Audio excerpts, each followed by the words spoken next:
Hello po, mapagpalang araw po sa ating lahat. Today po, magluluto po ako ng tipid tips na ulam.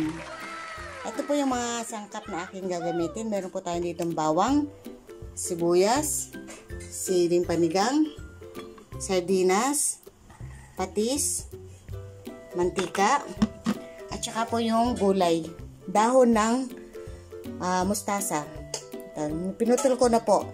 Pinaghati-hati ko na siya.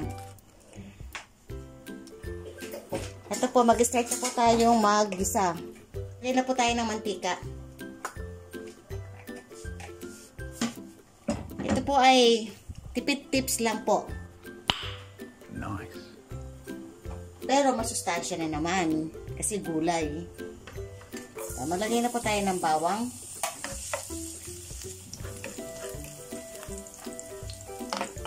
Sunod na po natin ang sibuyas.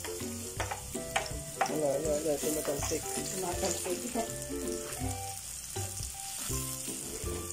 Lagyan na po tayo ng paminta powder.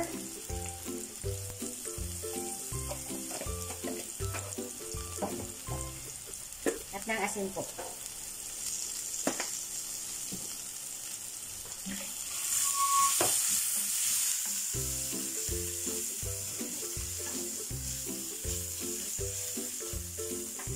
Then, buuso po natin itong ating gulay. Yung ating dahon ng mustasa. Wala.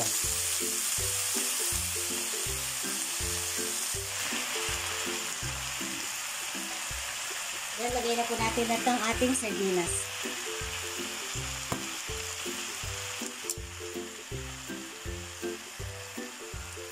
Malawan ko lang po ng tubig.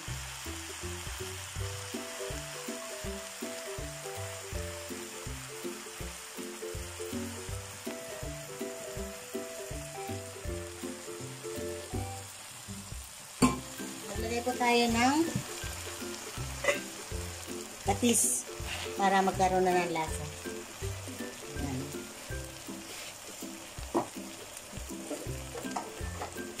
Then, takpan po natin para maluto na ang ating gulay. Ito po, buksan po natin.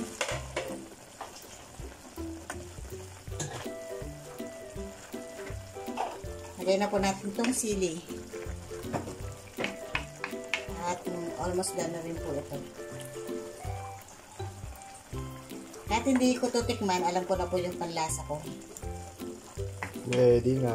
Oo naman na. Yan talaga kapag ikaw ay nagluluto. At di mo tikman ang mga pagkain na niluluto mo. Alam mo na kung ano kulang. Alam yan ng mga marunong magluto. Di po ba? Nice. Tara na, ayaw pang bitawan. Tara magluluto pa eh. Ito na po ngayon ang ating nagawang ginisang dahon ng mustasa with sardinas. Paano po? Magpapaalam na po ang inyong kakusinerang Lakwatsera. Nasa inyo po ay lagi nagpapalala ng stay safe po. God bless po. Bye-bye!